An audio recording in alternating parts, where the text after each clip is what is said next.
J'ai appelé l'interruption volontaire de grossesse autorisée désormais au Bénin. Vous savez, ce n'est pas seulement au Bénin, hein, ça se faisait ailleurs. Et je crois que, comme un siècle, toute décision finira par faire le tour de ce siècle. Et c'est ce qui est en train d'être fait.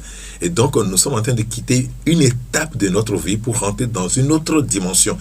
À nous de nous adapter par rapport à cette dimension, sinon nous risquons de piétiner nous-mêmes notre vie par notre dimension limitée de la vie.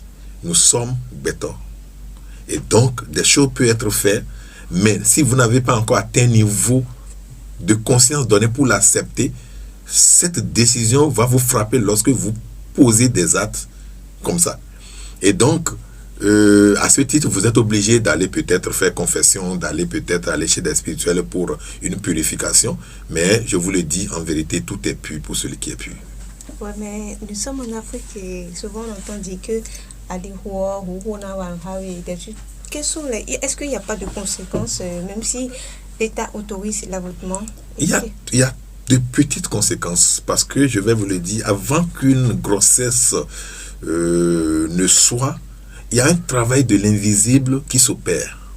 Et ce travail, c'est-à-dire à partir de votre croix ou de votre karma, les seigneurs du karma vont travailler à ce que vous soyez né dans une famille qui vous permet de payer votre karma, de payer cette dette-là. Maintenant, tout ce travail est fait.